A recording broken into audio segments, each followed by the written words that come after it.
राधे राधे। राधा रानी की कृपा आप सब पर बनी रहे। जय माता दी। आज हम नवरात्रि के छठे दिन माँ कात्यायनी की पूजा विधि, माता का भोग, मंत्र, कथा और उपायों के बारे में जानेंगे। तो चलिए हम अपनी इस वीडियो को शुरू करते हैं। नवरात्रि का छठा दिन माँ कात्यायनी को समर्पित होता है। माता इस रूप में भक्तों को शत्रुओं पर विजय प्राप्ति का वरदान देती है। माना जाता है कि देवी दुर्गा की छठी शक्ति माँ कात्यायनी का जन्म महर्षि कात्यायन के घर में हुआ था, इसीलिए इनका नाम कात्यायनी पड़ा।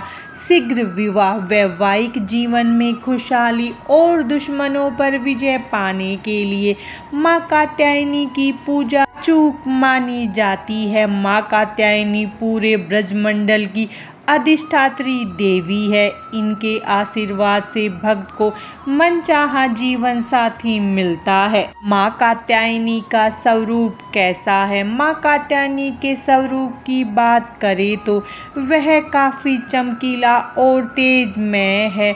उनकी 4 भुजाएं हैं, जिसमें बाईं ओर से ऊपर वाली भुजा तलवार और नीचे वाले में कमल का फूल है। इसके साथ ही दाएं ओर से ऊपर वाले हाथ अभय मुद्रा में और नीचे वाली नर मुद्रा में है। इसके साथ ही माँ कात्यायनी सिंह की सवारी करती है। माँ कात्यायनी का प्रिय भोग। माँ कात्यायनी की पूजा में देवी को शहद या फिर शहद से बने हलवे का भोग लगाएं। धार्मिक मान्यता है कि इससे सौंदर्य में निखार आता है, वैवाहिक जीवन में मिठास आती है और साथ ही धन संपत्ति में बढ़ोतरी होती है। माँ कात्यायनी का प्रिय रंग।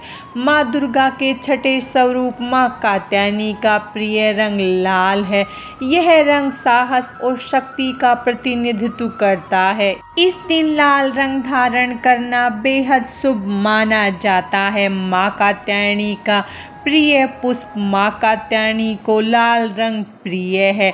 इस दिन लाल रंग के गुड़हल या गुलाब के फूल माँ भगवती को अर्पित करना शुभ रहता है। मान्यता है कि ऐसा करने से माँ भगवती की कृपा बरसती है। माँ कात्यायनी का स्तुति मंत्र। या देवी सर्वभूतेषु माँ कात्यायनी रूपेण संस्थिता नमस्तस्यै नमस्तस्यै नमस्तस्यै नमो नमः। माँ कात्यायनी की पूजा विधि। नवरात्रि के छठे दिन माँ कात्यायनी की पूजा करने के बाद सुबह उठकर स्नान करने के बाद पूजा स्थल की सफाई करें। इसके बाद कलश की पूजा करने के बाद हाथ में पुष्प लेकर माँ दुर्गा और माँ कात्यायनी का ध्यान कर पुष्प माँ के चरणों में अर्पित करें। इसके बाद माता को अक्षत, कुमकुम, पुष्प और 16 श्रृंगार का सामान अर्पित करें। इसके बाद माँ कात्यायनी को उनका प्रिय भोग शहद, मिठाई अर्पित करें। माँ को जल अर्पित कर दुर्गा चालीसा और दुर्गा सप्तशती का पाठ करें। माँ कात्यायनी ब्रज भूमि की अधिष्ठात्री देवी हैं। एक पौराणिक कथा के अनुसार श्री कृष्ण को पति रूप में पाने के लिए ब्रज की गोपियों ने माँ कात्यायनी की आराधना की थी, इसीलिए इन्हें ब्रज भूमि की अधिष्ठात्री देवी कहा गया है। माँ कात्यायनी की कथा। ऋषि कात्यायन देवी दुर्गा के परम भक्त थे।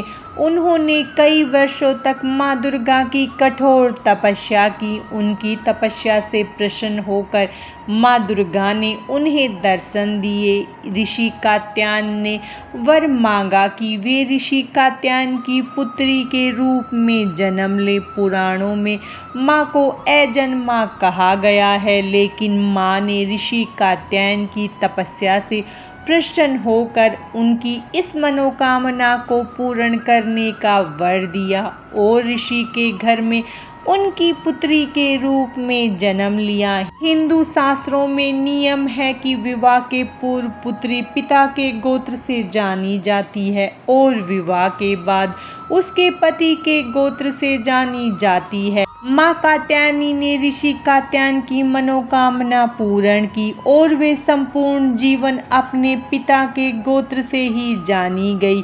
माँ कात्यायनी अमोघ फल देने वाली भगवान कृष्ण को पति रूप में पाने के लिए ब्रज की गोपियों ने माँ कात्यायनी की पूजा करी थी। यह पूजा यमुना नदी के तट पर की गई थी। इसी वजह से माँ को ब्रजमंडल की अधिष्ठात्री देवी माना जाता है। नवरात्रि के छोटे छोटे उपाय। आज दिन में कभी भी एक नारियल ले और उसके साथ एक लाल, पीले और सफ़ेद रंग का फूल लेकर माता को अर्पित कर दे। इसके बाद नवमी तिथि की शाम को फूलों को नदी में प्रवाहित कर दे और नारियल पर लाल कपड़ा लपेटकर तिजोरी या फिर अलमारी में रख दे। ऐसा करने से घर में धन धान्य में वृद्धि होती है। इस दिन माता की कृपा प्राप्त करने के लिए आपको माँ कात्यायनी को शहद अर्पित करना चाहिए। ये उपाय करने से आपके वैवाहिक जीवन में मिठास बनी रहती है। साथ ही लोग अविवाहित हैं उन्हें योग्य वर वधू की प्राप्ति होती है। माँ कात्यायनी को नवरात्रि के छठे दिन 3 गांठ हल्दी भी चढ़ानी चाहिए। इसके बाद हल्दी की गांठों को किसी शुद्ध स्थान पर आपको रख देना चाहिए। यह उपाय करके आप प्रगति के मार्ग पर अग्रसर होते हैं। साथ ही आपके शत्रु भी आप पर हावी नहीं होते। माता का आशीर्वाद प्राप्त करने के लिए ओम देवी कात्यायने नमः मंत्र का यथासंभव जप नवरात्रि के छठे दिन करना चाहिए। ऐसा माना जाता है कि इस मंत्र के जप से आपको आभा मंडल मजबूत होता है। साथ ही सामाजिक स्तर पर भी अच्छे परिणाम प्राप्त होते हैं। इस मंत्र का प्रतिदिन जप करने से बिगड़े काम बनने लगते हैं। इस दिन संभव हो तो दूध में केसर मिलाकर माँ कात्यायनी का अभिषेक करना चाहिए। यह उपाय आपकी सारी समस्याओं का हल साबित हो सकता है। इस उपाय को आजमाने से आपकी आर्थिक स्थिति सुधरती है और आत्मविश्वास में वृद्धि होती है। कैरियर के क्षेत्र में भी सुखद परिणाम प्राप्त होते हैं। आज की इस वीडियो में बस इतना ही। माता रानी की कृपा आप सब पर सदा बनी रहे। जय माता दी। राधे राधे।